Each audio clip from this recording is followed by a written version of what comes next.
जय हिंद साथियों। इस वीडियो में आज हम लोग यूपी बोर्ड क्लास 10 यानी कि कक्षा 10 के लिए सामाजिक विज्ञान के बहुविकल्पीय प्रश्नों को देखेंगे। और आज का चैप्टर है यूरोप में राष्ट्रवाद का उदय। तो चलिए शुरू करते हैं वीडियो को। तो साथियों, पहला प्रश्न है आप सभी के स्क्रीन पर। इनमें से किस वर्ष में फ्रांस में नागरिक संहिता, जिसे नेपोलियन की संहिता के नाम से भी जाना जाता है, का उदय हुआ? तो फ्रांस में नागरिक संहिता का उदय 1804 ईस्वी में हुआ। यहाँ पर ऑप्शन थर्ड यानी कि ग वाला ऑप्शन सही जवाब हो जाएगा। अगला प्रश्न है कि यंग इटली सोसाइटी का संस्थापक कौन था? तो यंग इटली सोसाइटी का संस्थापक था मेजनी। ऑप्शन यहाँ पर इसका 4 वाला सही हो जाएगा। चलेंगे अगले प्रश्न की ओर। अगला प्रश्न है कि फ्रांस में गणतंत्र की घोषणा किस वर्ष की गई थी? तो फ्रांस में 1848 ईस्वी में गणतंत्र की घोषणा की गई थी। थर्ड ऑप्शन इसका सही जवाब है।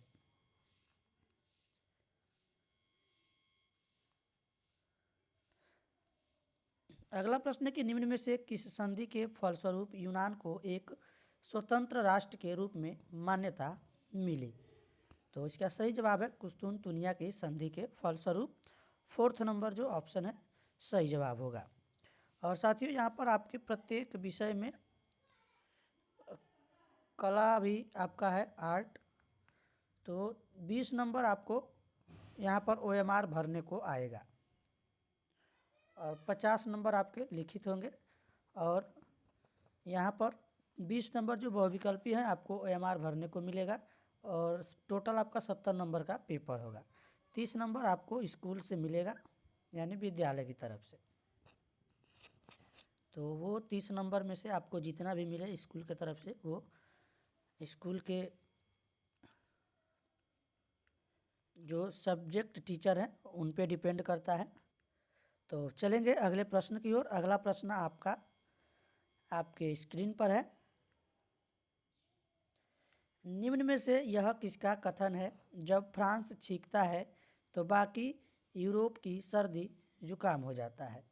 तो यहाँ पर ये जो कथन दिया गया है ये मैटरनिख का है। ऑप्शन यहाँ पर फर्स्ट वाला इसका सही जवाब हो जाएगा।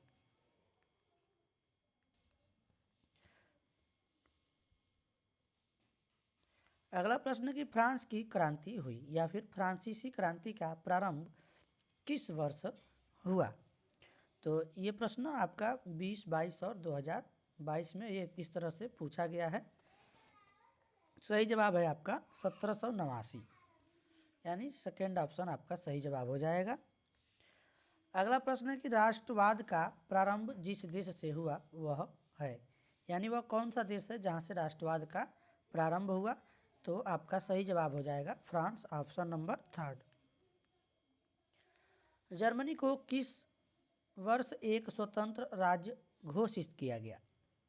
तो जर्मनी को 1871 में एक स्वतंत्र राज्य घोषित किया गया। ऑप्शन यहाँ पर इसका फर्स्ट सही जवाब होगा। अगला प्रश्न है कि जर्मनी की एकीकरण का श्रेय इनमें से किसे दिया जाता है, या फिर जर्मनी के एकीकरण में मुख्य भूमिका किसकी थी? प्रश्न को कैसे भी घुमा के पूछा जा सकता है। सही जवाब आपका होगा ऑटो वन बिस्मार्क। तो फर्स्ट वाला ऑप्शन आपका सही जवाब हो जाएगा। नेपोलियन का संबंध किस देश से था? तो नेपोलियन का संबंध फ्रांस से था। ऑप्शन थर्ड यहाँ पर सही जवाब है। अगला प्रश्न है इटली का एकीकरण किसके नेतृत्व में किया गया? तो इटली का एकीकरण जो है यह ज्यूसेppe गैरिबाल्डी के नेतृत्व में किया गया। ऑप्शन फर्स्ट इसका सही जवाब हो जाएगा। और अगला प्रश्न है आपका 1848 की फ्रांसीसी राज्य क्रांति के फलस्वरूप क्या हुआ? तो 1848 की फ्रांसीसी राज्य के क्रांति के फलस्वरूप गणतंत्र की स्थापना हुई। ऑप्शन फोर्थ यहाँ पर आपका सही जवाब हो जाएगा। प्रश्न अगला आपका यह है जर्मन संस्कृति में वोक्सजिस्ट का क्या आशय था, यानी इसका क्या अर्थ था। तो इसका अर्थ था राष्ट्र यानी कि देश। तो यहाँ पर आपका सही जवाब हो जाएगा ऑप्शन नंबर फर्स्ट। अगला प्रश्न है साथियों, संसदीय प्रजातंत्र की स्थापना किस देश में सर्वप्रथम हुई।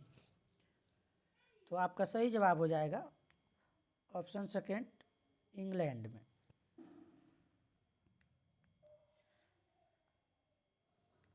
अगला प्रश्न है ज्यूसेपे मैत्सिनी द्वारा स्थापित गुप्त संगठन था। तो उस गुप्त संगठन का नाम था यंग इटली। फर्स्ट ऑप्शन आपका सही जवाब हो जाएगा। अगला प्रश्न है साथियों आप सभी के स्क्रीन पर, नेपोलियन की पराजय कब हुई। तो नेपोलियन की पराजय 1815 ईस्वी में हुई। आपका सेकेंड ऑप्शन सही जवाब है। अगला प्रश्न है साथियों, ऑटोवान बिस्मार्क का संबंध किस देश से था। तो साथियों इनका संबंध जर्मनी से था। आपका सेकेंड यहाँ पर ऑप्शन सही जवाब हो जाएगा, जर्मनी। चलेंगे अगले प्रश्न की ओर, देखेंगे अगले प्रश्न को, निम्नलिखित में से किसे 1871 में जर्मनी का प्रथम सम्राट घोषित किया गया। तो आपका सही जवाब हो जाएगा ऑप्शन फर्स्ट, विलियम प्रथम को 1871 में जर्मनी का प्रथम सम्राट घोषित किया गया। और अगला प्रश्न है साथियों आपका, 1789 में फ्रांस किस प्रकार का राज्य था। तो यह एक सीमित राजतंत्र था। आपका सही जवाब जाएगा ऑप्शन सेकेंड के साथ। तो साथियों आज के वीडियो में बस इतना ही, मिलेंगे नेक्स्ट वीडियो में, तब तक के लिए धन्यवाद, जय हिंद।